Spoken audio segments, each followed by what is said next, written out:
വിമാനം ആൻഡീസ് പർവ്വതത്തിനു മുകളിലൂടെ പറക്കുകയാണ്. കാലാവസ്ഥ മോശമാണ്.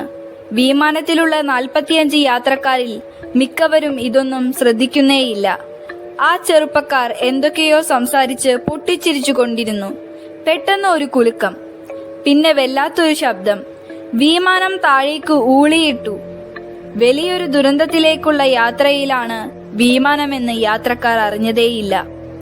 1972 ഒക്ടോബർ 12-നാണ് യുറുഗ്വായ് എയർഫോഴ്സിന്റെ 571 നമ്പർ വിമാനം പറന്നുയർന്നത്.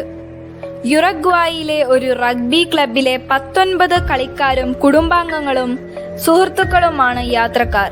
5 ജോലിക്കാരുമുണ്ട്. ചിലിയിലെ സാന്റിയാഗോയിലേക്കാണ് യാത്ര. വൈകിട്ട് കാലാവസ്ഥ മോശമായി, പോരാത്തതിന് കൊടുങ്കാറ്റും. യാത്ര തുടരാനാവില്ല. അർജന്റീനയിലെ മെൻഡോസയിൽ വിമാനമിറക്കി. എല്ലാവരും അവിടെ തങ്ങി. പിറ്റേന്ന് കാലാവസ്ഥ മെച്ചപ്പെട്ടു. യാത്ര തുടർന്നു. ഉച്ച കഴിഞ്ഞ് 3:30 പെട്ടെന്ന് വിമാനം ഒരു പർവ്വതനിരയിൽ ഇടിച്ചു. വാലും 2 ചിറകുകളും മുറിഞ്ഞ് ദൂരേക്ക് തെറിച്ചു. മധ്യഭാഗം 350 കിലോമീറ്റർ വേഗത്തിൽ മഞ്ഞിലൂടെ തെന്നി നീങ്ങി താഴേക്കു പതിച്ചു. വിമാനത്തിന്റെ സീറ്റുകൾ തെറിച്ചു വീണു.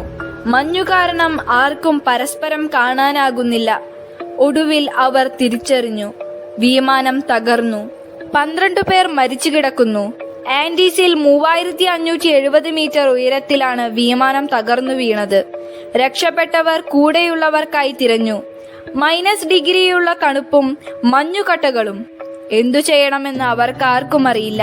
ഒന്നു മാത്രം അറിയാം, എങ്ങനെയും രക്ഷപ്പെടണം. വിമാനത്തിനുള്ളിൽ നിന്നും കയ്യിൽ കിട്ടിയതെല്ലാം ചേർത്ത് അവർ സ്ലീപ്പിംഗ് ബാഗുകൾ ഉണ്ടാക്കി. തകർന്ന വിമാനഭാഗം വീടാക്കി മാറ്റി. കൂട്ടത്തിലുണ്ടായിരുന്ന 2 മെഡിക്കൽ വിദ്യാർത്ഥികൾ തങ്ങൾക്കാകാവുന്ന വിധം കൂട്ടത്തിലുള്ളവരെ പരിചരിച്ചു. മുറിവുകൾ കഴുകിക്കെട്ടി. തെറിച്ചു വീണ ലഗേജുകളിൽ നിന്ന് ഒരു ലിപ്സ്റ്റിക് കിട്ടി. അതുപയോഗിച്ച് SOS എന്ന് വിമാനത്തിന്റെ അവശിഷ്ടങ്ങളിൽ എഴുതിവെച്ചു. മോഴ്സ് കോഡിൽ അപകട സിഗ്നലാണ് SOS. ഇതിനിടയിൽ ചിലെ, അർജന്റീന, യുറുഗ്വായ് വിമാനങ്ങൾ തിരച്ചിലിനെത്തി. പക്ഷേ തകർന്ന വിമാനഭാഗം അവർ കണ്ടെത്തിയേയില്ല. അല്പം മാത്രം ഭക്ഷണം വീതിച്ചു കഴിച്ച് രക്ഷപ്പെട്ടവർ കഴിഞ്ഞുകൂടി. അവശിഷ്ടങ്ങൾക്കിടയിൽ നിന്ന് കിട്ടിയ ഒരു റേഡിയോ പുറം ലോകത്തു നിന്നുള്ള വാർത്തകൾ അവരെ അറിയിച്ചുകൊണ്ടിരുന്നു. 2 ആഴ്ചയ്ക്ക് ശേഷം അവർ കേട്ടു, മഞ്ഞുവീഴ്ചയും മോശം കാലാവസ്ഥയും കാരണം തിരച്ചിൽ നിർത്തുന്നു. ഇതിനിടെ വലിയൊരു മഞ്ഞുകട്ട വിമാനത്തിന്റെ അവശിഷ്ടത്തിലേക്ക് പതിച്ചു. കുറെ പേർ മരിച്ചു. ഒടുവിൽ അവർ തീരുമാനമെടുത്തു, റഗ്ബി കളിക്കാരായ 2 പേർക്ക് പരിക്കില്ല, നല്ല ആരോഗ്യമുള്ളവരാണ്. അവർ പുറം ലോകം കണ്ടെത്താനായി അവരെ അയക്കുക. അവർക്ക് വേണ്ടി സ്ലീപ്പിംഗ് ബാഗുകളും വെള്ളവും പൊതിഞ്ഞു നൽകി. ബാക്കിയുള്ളവർ കാത്തിരുന്നു. ദിവസങ്ങളുടെ അലച്ചിലിനൊടുവിൽ റഗ്ബി കളിക്കാർ പുറം ലോകത്തെത്തി. ദുരന്തത്തിൽ നിന്ന് രക്ഷപ്പെട്ടവർ ജീവിച്ചിരിക്കുന്നു എന്നറിഞ്ഞതോടെ ഞൊടിയിടയിൽ അവരെ രക്ഷിക്കാനുള്ള ശ്രമം തുടങ്ങി. വൈദ്യസഹായം നൽകി. 16 പേർ ജീവിതത്തിലേക്ക്. അപ്പോഴേക്കും അപകടം നടന്ന് 72 ദിവസം കഴിഞ്ഞിരുന്നു. ആൻഡീസിലെ അത്ഭുതം എന്ന് വിശേഷിക്കപ്പെട്ട ഈ ദുരന്തം ബ്രിട്ടീഷ് എഴുത്തുകാരനായ പിയേഴ്സ് പോൾ റിഡ് പുസ്തകമാക്കി.